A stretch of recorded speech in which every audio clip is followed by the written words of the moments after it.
pessoal.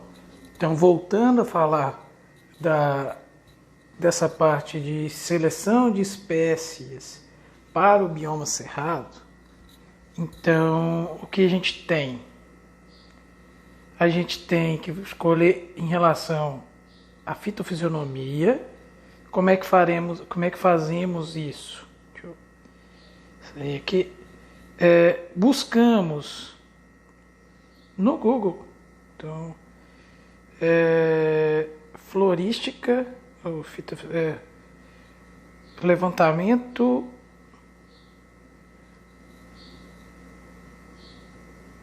florístico,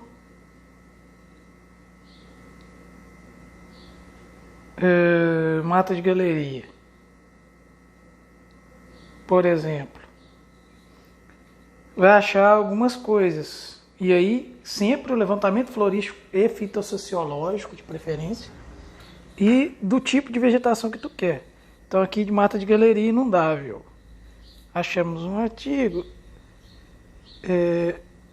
e vamos na tabela dele, que ele vai ter um levantamento, ele vai gerar uma tabela. Então, aqui, parâmetros fitossociológicos da mata X. E aí tem a lista das espécies, número de indivíduos, densidade absoluta, densidade relativa, frequência absoluta relativa, dominância absoluta relativa, valor de importância. O que vai importar agora vai ser a densidade, a quantidade de plantas. Então, esse D densidade absoluta, né? Que na verdade, que não em relação às outras. Densidade absoluta. Ou o valor de importância também, que esse valor de importância é um somatório desses outros valores. O que a gente tem? A gente tem aqui, deixa eu tirar um print disso. Escrito na tela. Tá, vai ficar mais fácil agora. A gente tem que as primeiras espécies, elas têm maior quantidade de indivíduos na área, 200, 290. Então, o que dá para fazer é essas 3 primeiras espécies, por exemplo, representando 50% da área. Então, isso a gente escolhe arbitrariamente. Então, 50% da área, essas 3 espécies. A gente vê aqui que depois 15, 15, 13, até, sei lá, 5, até 4. É um número maior de espécies que representam um valor, uma quantidade pequena. Esse valor podemos jogar, por exemplo, 30%. Isso também de forma arbitrária. Os outros, de 3 para baixo, ou poderíamos colocar até menos, de 3 para baixo, um valor muito maior de espécies, 20%.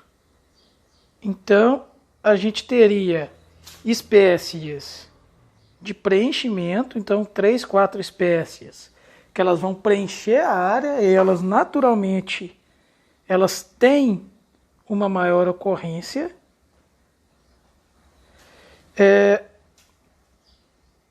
Espécies que vão ter uma menor ocorrência e espécies mais raras, 20%. Aqui você vai colocar 1, 2 indivíduos na tua área de cada uma dessas espécies.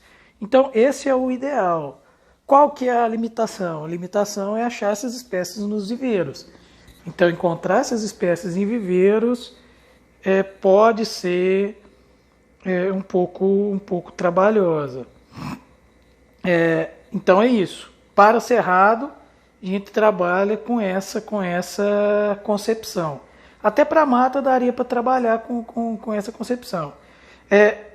A questão de frequência tem um pouco a ver com a densidade de plantas, até densidade de plantas por por formação. Por exemplo, numa mata, eu vou trabalhar com um espaçamento 3x2 ou menor. Já no cerrado,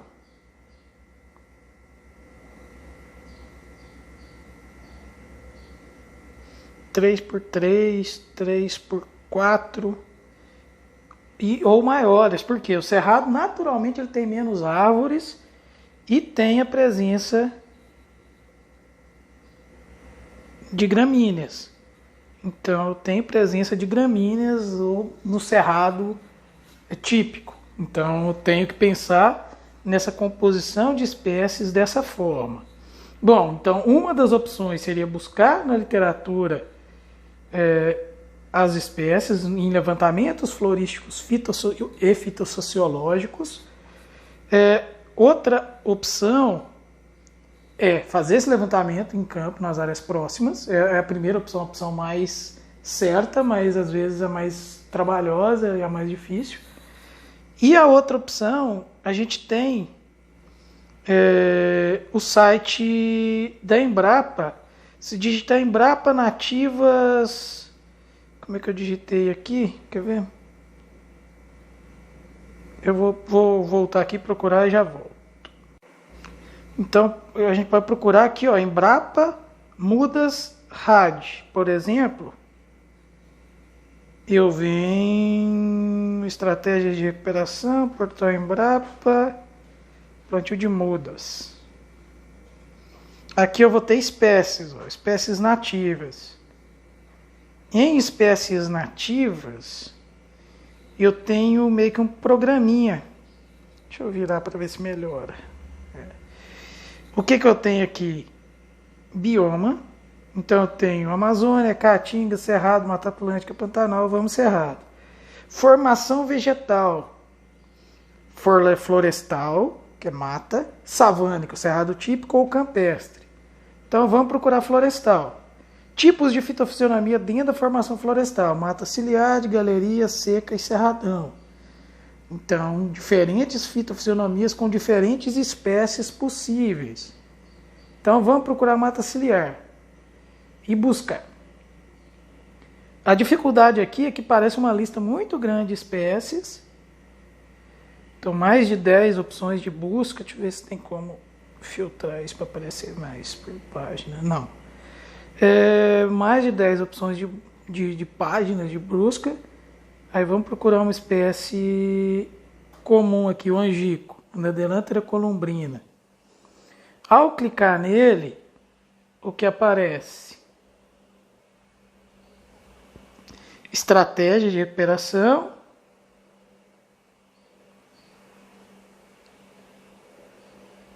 Área de ocorrência natural. Que aqui não está... Não está funcionando pelo jeito. Deixa eu virar assim para ver se facilita. Não. Acho que no celular não está tão legal quanto no computador. Característica de produção de muda, de plantio. Deixa eu ver outra espécie. Parece que essa não tem nada. Por azar.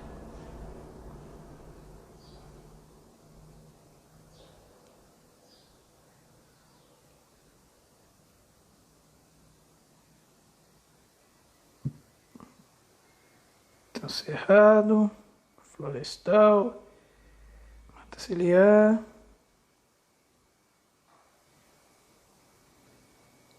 crocoma.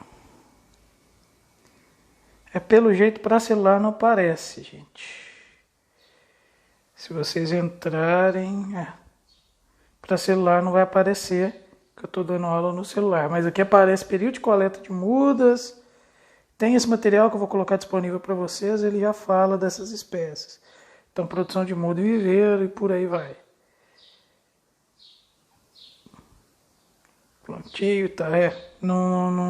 Para o celular parece que não está aparecendo nada. Mas essa é uma opção que tem muitas espécies possíveis de serem escolhidas também. e vai ter as características delas, vai ser de espécie de pioneira, secundária e clímax, espécie de preenchimento, ou espécie de diversidade, né, de preenchimento, aquela espécie que tem maior quantidade, diversidade, aquela espécie que vai comer a maior quantidade de indivíduos. Então, em relação à escolha de espécies, seria isso. Lembrando que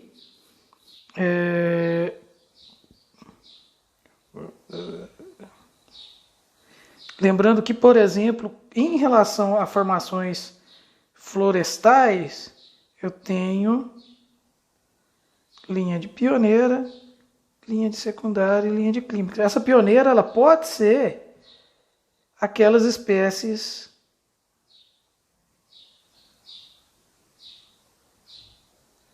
de preenchimento. Pioneira, secundária, barra clímax e pioneira. Pode ser preenchimento ou espécies pioneiras, espécies de rápido crescimento.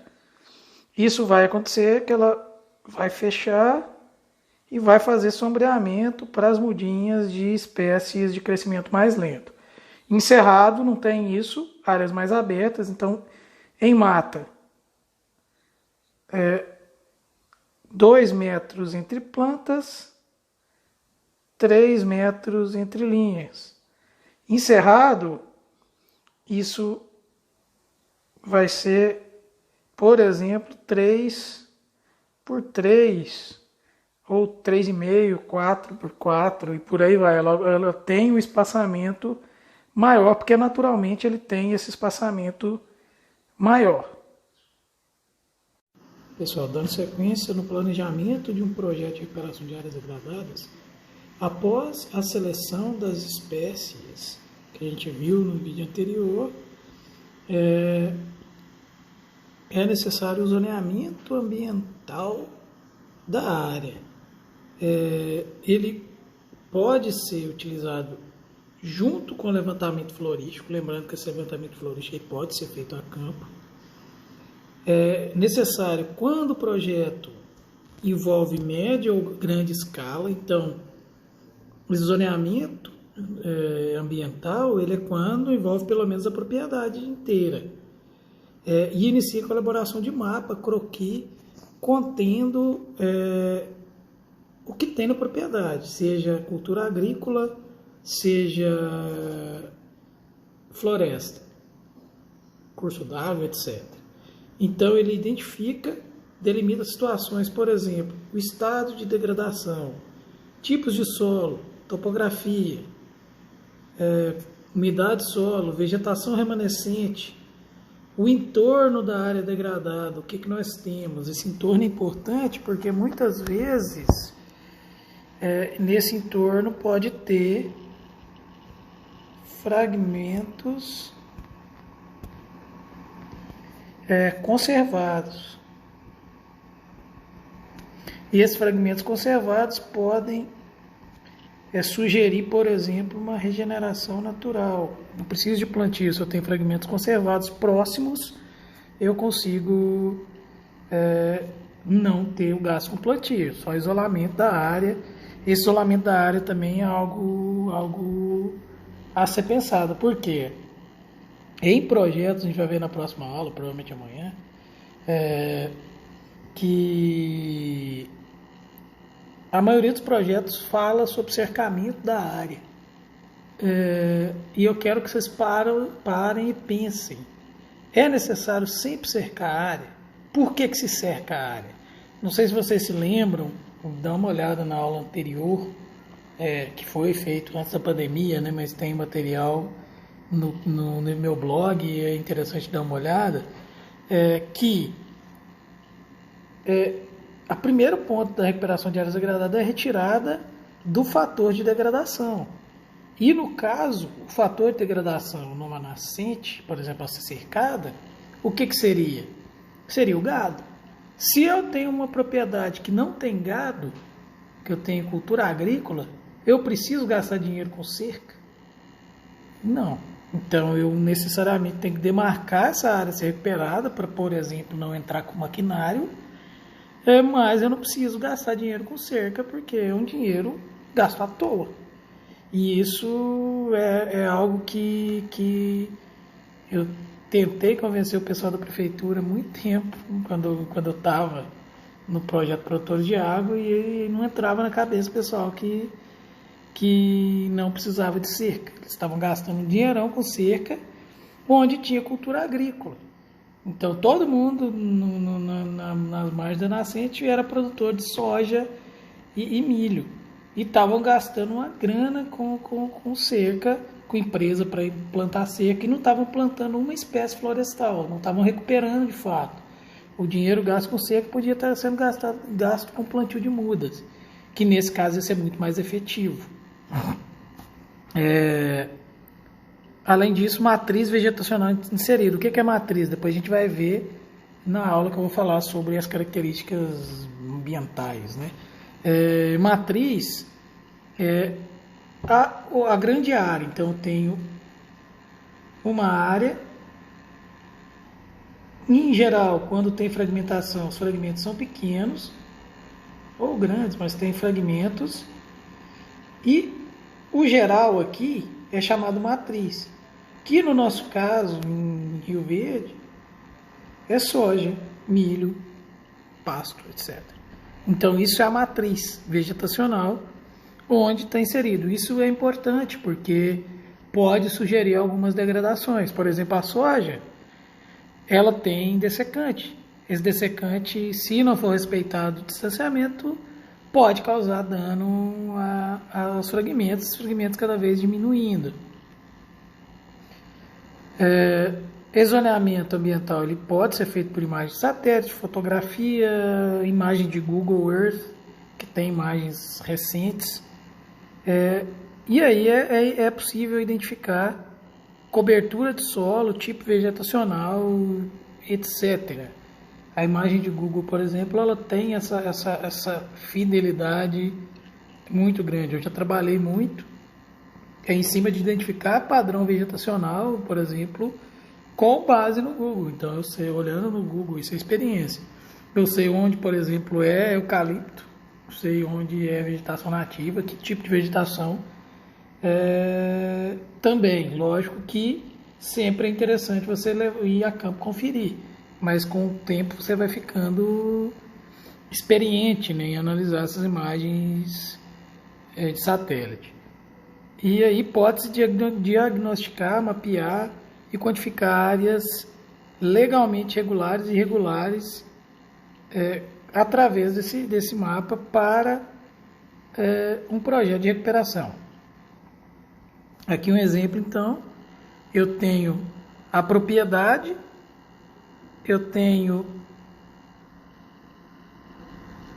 por exemplo, aqui um curso d'água, área de preservação permanente, o limite dela, então o limite da área de preservação permanente, coloco os limites da propriedade, a hidrografia, uso de solo, por exemplo, aqui pasto, aqui soja, e aí eu coloco isso tudo, aqui a vegetação, né, mata, eu consigo quantificar isso, então a propriedade tem 50 hectares, 10 hectares é vegetação nativa, 30 soja e 10 pasto, por exemplo. Então eu consigo delimitar tudo. Além disso, eu consigo, por exemplo, ver se a APP aqui do curso d'água, ela tem a distância mínima, então eu consigo delimitar a largura do rio.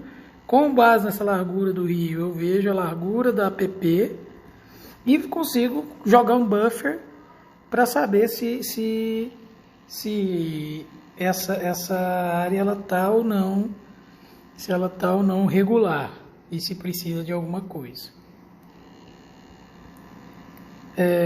Eu consigo avaliar, através desse zoneamento, potencial de autorregeneração, ou seja, se a área tem fragmentos próximos, se a área pode ter capacidade de resiliência, ou seja, de se recuperar sozinha, se tem banco de sementes, isso na verdade com mapa e visitas em loco.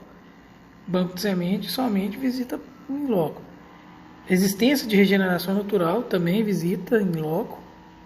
satélite dá para saber só se ela tiver bem avançada, rebrota e etc. Então aqui eu consigo e necessito da imagem de satélite somada com visitas em campo, no ponto de recuperação.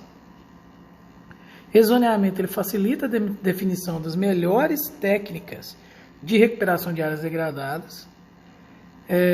Em diferentes situações requerem diferentes técnicas. Então, numa mesma propriedade, eu posso ter a APP a ser recuperada, posso ter uma reserva legal, que é os 20%, a ser recuperado. Depois a gente vai ver esses conceitos todos para frente. Então, eu tenho diferentes situações. E com o zoneamento é possível definir áreas para formação de corredores, por exemplo. Pensando no IF goiano, existem duas áreas para corredores. Uma do lado da biblioteca nova, onde futuramente, se a Sul Goiana for fechada, ali diminui fluxo, pode colocar um portão e pode abrir a grade e criar um corredor ali. Lógico, ainda vai ter a estrada, mas essa estrada naquele ponto é mínima. Do outro lado do IF, na outra ponta da Sul Goiana, na matinha, tem uma matinha lá embaixo, ali sim pode ser fechado, impedido o trânsito e feito uma recuperação, inclusive na estrada, até a matinha lá embaixo, fazendo 2 corredores, ligando as 2 matas que estão isoladas na paisagem, e ligando essas 2 matas a área de APP do curso d'água. Então, nessa delimitação, eu delimito as áreas de preservação permanente, que elas são legalmente necessárias, reserva legal também. Então, aqui, depois a gente vai discutir essas larguras, de acordo com a largura do curso d'água, eu tenho uma necessidade de mata ciliar diferente. Depois disso, eu defino as áreas prioritárias para restauração. Então, em geral, área de preservação permanente e reserva legal, elas têm uma necessidade de conservação grande. Eu vou falar nas próximas aulas de Código Florestal e vocês vão ver o porquê dessas categorias de conservação e por que elas devem ser restauradas pensando na conservação. E sempre que possível formar corredores ecológicos ligando APPs com reservas legais. Reserva legal é os 20% da propriedade a ser conservado. APP é nascente, topo de morro, curso d'água, etc. E sempre devemos pensar na microbacia. Então, pensar não como uma propriedade. Quando estiver recuperando, tem que pensar sempre macro. Por mais que eu não vá recuperar a propriedade do vizinho, eu tenho que pensar qual a melhor situação encaixando as 2 propriedades ou a microbacia como um todo. O 5º passo é o reconhecimento das situações encontradas nas propriedades e as ações necessárias. Por exemplo, eu preciso isolar a área, retirar fatores de degradação. Retirar fatores de degradação é extremamente importante. O isolamento dessa área vai depender. Então, quais são os fatores de degradação? Por exemplo, o gado entrando é um fator de degradação numa mata ciliar. Por exemplo, isso acontece muito em propriedades da minha região, que tem produção de gado. Tem a nascente, porém essa nascente o gado entra para beber água e não tem nada regenerando ali, é totalmente compactado, só tem aquelas árvores fazendo sombra e o gado fica ali justamente porque só tem aquelas árvores fazendo sombra na pastagem inteira, na propriedade inteira da pessoa. Então, isso é um fator de degradação muito grande. Outro fator de degradação, por exemplo, o vossoroca. A falta de conservação de solo, falta de terraceamento gera degradação. Então eu tenho que retirar esses fatores de degradação para poder começar o processo de recuperação.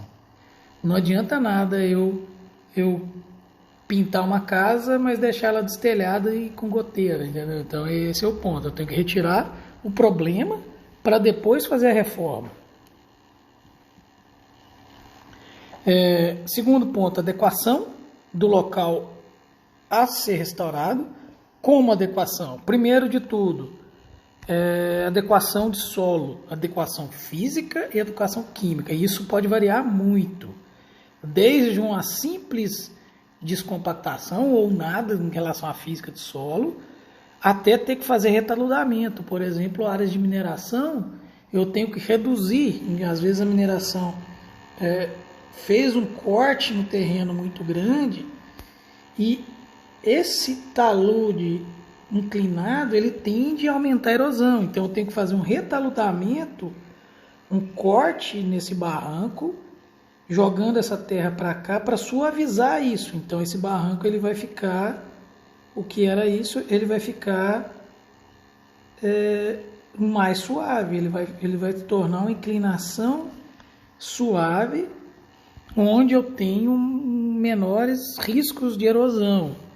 Então eu tenho que adequar quanto à declividade, grau de erosão, pensar sempre nisso, susceptibilidade de erosão, pedregosidade, textura. Isso tudo a gente vai ver um pouquinho na recuperação de talude, que pode ser utilizado para outros cortes, né, para outros terrenos declivosos. Quanto à produtividade, aí entra muito a parte química do solo. Então, às vezes o solo não tem fertilidade, eu tenho que entrar com fertilização natural, fertilização química. Se tem presença de lençol freático superficial, subsuperficial, ou seja, tem água próxima, se tem água florando, etc. E outros aspectos. Então, eu tenho que ver o que é necessário para recuperar solo. Eu vou tentar fazer umas filmagens. Normalmente eu sempre levava as turmas na propriedade da Aline, que é da Secretaria do Meio Ambiente, mas esse ano não tem como. Então eu vou tentar fazer uma visita lá, fazer filmagens da área como um todo, para que vocês tenham uma noção da recuperação de Vossoroca. Lá é uma área bem degradada.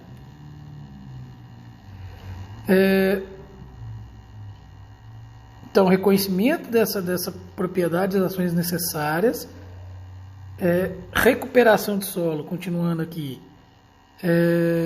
No caso de estradas, pode ser reavaliado traçados, adequação de curvas de níveis, etc. Se eu tenho que recuperar estrada, gente, e essa estrada tem tendência à degradação, eu posso pensar em um novo trajeto para ela, um local que seja menos degradante ou degradado, e traçado que vá gerar menos escoamento superficial. Muitas estradas eu faço várias lombadas, de terra, para diminuir, para frear essa velocidade de água e diminuir a erosão.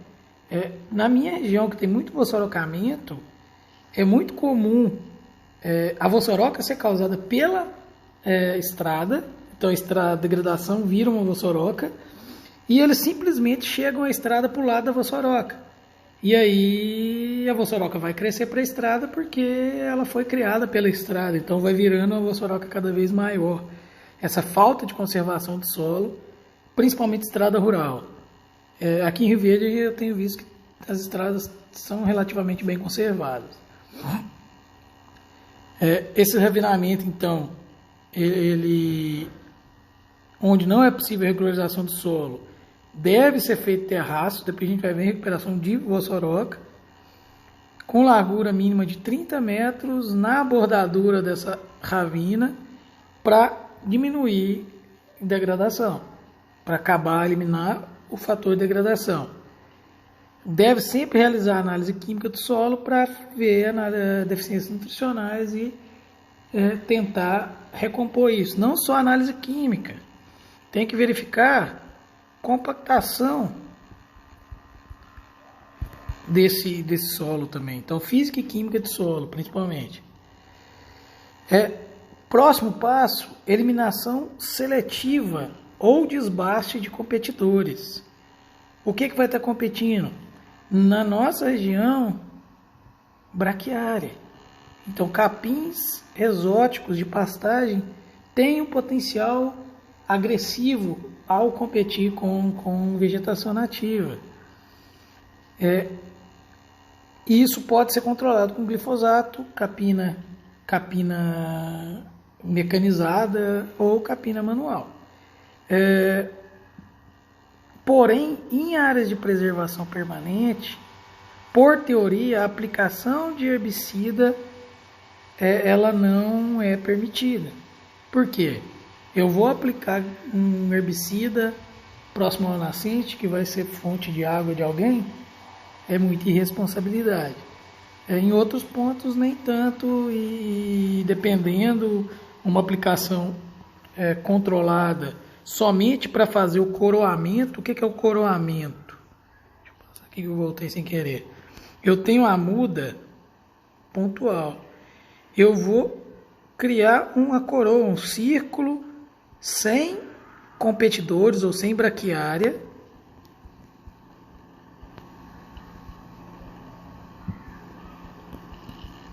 Então, sem braquiária, de 50 centímetros a 1 metro. Então, isso é chamado coroamento. Então, coroamento é esse círculo. Isso pode ser feito na enxada, na roçadeira costal, né? Ou até no glifosato. Lembrando que o herbicida ele pode ser ruim para braquiária, mas dependendo da espécie, ele também pode causar dano. Eu tenho trabalhado numa das linhas de pesquisa com isso. Eu tenho trabalhado a aplicação de glifosato, por exemplo, em jatobá. E para jatobá, espécie cerrado, o glifosato literalmente não fez nem cosquinha. Dose para matar a braquiária não interferiu para o jatobá. E para que isso? Justamente para criar modelos de recomposição, de recuperação de áreas degradadas, com espécies inicialmente tolerantes ao glifosato, para reduzir custo, porque a aplicação de glifosato ela é muito mais barata do que pagar a mão de obra para capinar manualmente, por exemplo, ou até a roçadeira. Então, pode ser uma redução de custos, pode acontecer uma redução de custos com mão de obra, que é difícil, né? Em plantios de recuperação de áreas degradadas. Então eu tenho uma redução de custos com isso, que é muito interessante. Diminuição de custos de plantio de recuperação de áreas degradadas. Essa eliminação ela pode ser então por roçadas periódicas, que vão diminuir também a possibilidade de incêndios nessas áreas. No caso de cipós, se eles forem invasores, eu tenho que retirar. Então eu tenho que retirar se eles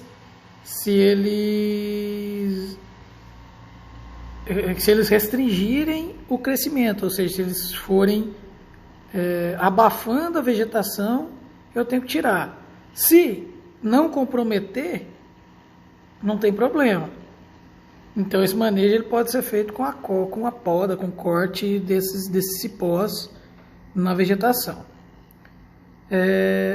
Próximo passo, continuando com a eliminação seletiva. No caso de espécies arbóreas exóticas, por exemplo, eucalipto e pinos, tem diferentes situações. Por exemplo, se eu tenho eucalipto e pinos em área de preservação permanente, por exemplo, margem de rio, eu posso fazer o anelamento ou o corte total dessa área para vender madeira. Porém, se eu tenho uma área inclinada e tem essa vegetação de eucalipto, eu não devo cortar totalmente, limpar essa área totalmente, porque vai expor esse solo e pode causar erosão. Então, eu posso fazer retirada desse eucalipto, essa massa de eucalipto em faixas. Então eu retiro uma faixa de eucalipto, planto nativa e depois de um tempo eu venho e retiro os outros eucaliptos. E o retirar por quê? Porque o eucalipto tem valor comercial, então eu não vou deixar ele ali. Tem uma diferença entre eucalipto e pinos. O eucalipto, enquanto ele está aqui, e se ele for velho principalmente, ele vai formando um subbosque. Então ele tem regeneração natural, pode ter, né, se tiver fragmentos próximos, de espécies nativas. Já o pinus, ele é mais difícil, porque o pinus, a folha dele é uma acícula, é pontuda e resinosa, e esse pinus ele vai formando uma camada impeditiva de regeneração natural, e aí sim eu tenho que retirar tudo, inclusive essa acícula, para facilitar essa regeneração natural.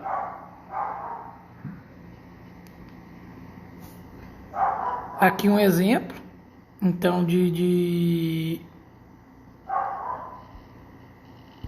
aqui um exemplo de regeneração natural. Normalmente as pioneiras vão chegar primeiro e aí vai ter uma indução de banco de sementes secundárias e clínicas.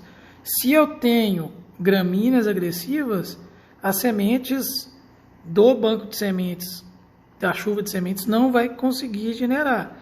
Então, se eu elimino essas gramíneas agressivas e tem fragmentos próximos, eu vou conseguir ter sementes chegando e ter uma regeneração bem sucedida. Opa.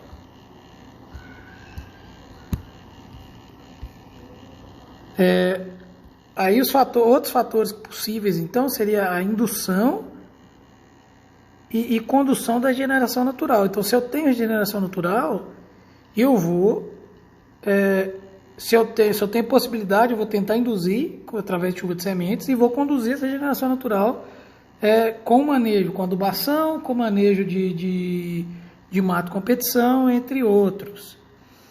Outra possibilidade seria o adensamento e enriquecimento de espécies. Quando que eu vou usar adensamento? Eu uso adensamento quando eu tenho uma área que já tem bastante espécie, bastante árvores, porém está ralo. Então eu vou colocar mais dos mesmos indivíduos. Enriquecimento seria, por exemplo, eu tenho uma matinha, porém ela tem pouca diversidade, poucas espécies. Então eu vou colocar novos indivíduos de espécies diferentes que deveriam acontecer ali para que recomponha essa área. Então adensamento e enriquecimento são utilizados dessa maneira. Aqui um exemplo. Então eu tenho uma área com rala, eu vou fazer adensamento com mais indivíduos para fechar essa área.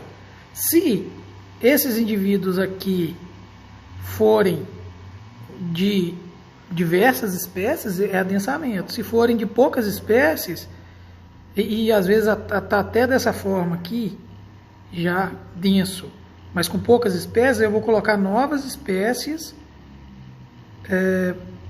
para aumentar a diversidade. Quando eu não tenho a possibilidade de regeneração natural, quando tem nada de espécie para fazer nem adensamento, nem enriquecimento, eu parto para o plantio em área total. Então, são três estratégias. A primeira estratégia é regeneração natural, ou seja, eu tento forçar que naturalmente se regenere. A segunda, regeneração artificial, que é o plantio de mudas ou de sementes, que é justamente isso, implantação em área total de mudas ou sementes. Depois a gente vai ver isso de forma melhor. Então eu faço plantio de mudas ou a semeadura de sementes. Está muito em moda hoje o que o pessoal chama de muvuca, que seria pegar um monte de sementes e plantar na área. Particularmente eu acho isso jogar dinheiro fora. Era a mesma coisa de chegar numa lavoura de soja e plantar sem delineamento de espaçamento, plantar cada 1 centímetro e deixa vir do jeito que vier. Então isso para mim é jogar dinheiro fora, semente custa dinheiro. Na verdade pode ser feito plantio, mas esse plantio de sementes tem que ser feito de forma regrada. Isso de qualquer jeito, para mim é desse jeito. Qualquer jeito para mim não serve. Tem que ser cientificamente feito, né? Tem que ser feito de uma maneira onde eu vou fazer do jeito mais barato e mais efetivo. Fora a regeneração artificial, eu tenho a estratégia que é chamada de nucleação, que seria criação de núcleos de diversidade. Por exemplo, transferência de serrapilheira, que seria a camada de solo, ou banco de sementes de uma área para outra, criando núcleos de diversidade. Essa nucleação ela pode ser somada a esses dois outros métodos. Então eu posso estar trabalhando com regeneração natural e buscar transferência de serrapilheira, transplante de indivíduos, transplante de topsoil para a área. Então, nucleação é basicamente transferência de serrapilheira, banco de sementes, transplante de plântulas ou transposição de topsoil. O que é topsoil? É o solo superficial. Algumas vezes, mineração, por exemplo, eu tenho que retirar a camada superficial do solo para minerar. Essa camada é extremamente rica. Então eu pego essa camada e levo para a área que eu estou recuperando. Então eu tiro da área que eu vou degradar e já levo para a área que eu estou recuperando, ou armazeno isso para voltar depois. Depois a gente vai discutir um pouco sobre estratégias para mineração. Então aqui o exemplo, transplante de plântula. Eu vou na floresta, coleto plântulas, passo para saquinho e depois eu replanto em outras áreas a serem recuperadas. Isso é importante porque algumas espécies, o conhecimento sobre regeneração, sobre a produção de mudas é escasso. São sementes dormentes ou de difícil propagação. Então, eu pegar essa semente de uma área e levar para outra, eu pegar essa plântula de uma área e levar para outra, é vantajoso. Que funciona basicamente retirando ela, expondo. Isso aqui eu não concordo muito, o pessoal faz muito, expondo raiz e depois fazendo plantio. Eu acho que seria muito mais interessante se eu tenho a plântula aqui com o sistema radicular, eu vir e cortar o torrão como um todo e já plantar o torrão num saquinho. Eu tenho menos estresse fisiológico de expor essa raiz que causa um estresse e uma mortalidade grande. Aqui, pessoal, não sei se vocês se lembram, foi até pedido para fazer, que é basicamente algumas situações e vocês vão, através de uma chave de classificação, identificar quais são as alternativas para essa área. Por exemplo, solo degradado ou não. Então vamos solo degradado, 7A. 7A. Recuperação de solo, item 2. Qual a ocupação do solo? Por exemplo, áreas agrícolas. Vamos recuperar uma área agrícola. Item 3. Tem espécie invasora ou não? Tem braquiária. Então, presença de espécies invasoras. 7E. 7E. Eliminação de invasoras. Volta para o item 4. Estado de desenvolvimento da regeneração natural. Não tem regeneração natural. Então tem braquiária, não tem regeneração natural. 7F. Indução de espécies nativas em área total, ou seja, plantio de sementes ou mudas. Acabou. É isso que eu tenho que fazer. Então aqui é mais ou menos um resumo do que pode ser feito. Na verdade, pode ser feito de forma empírica para vocês. E o que eu quero?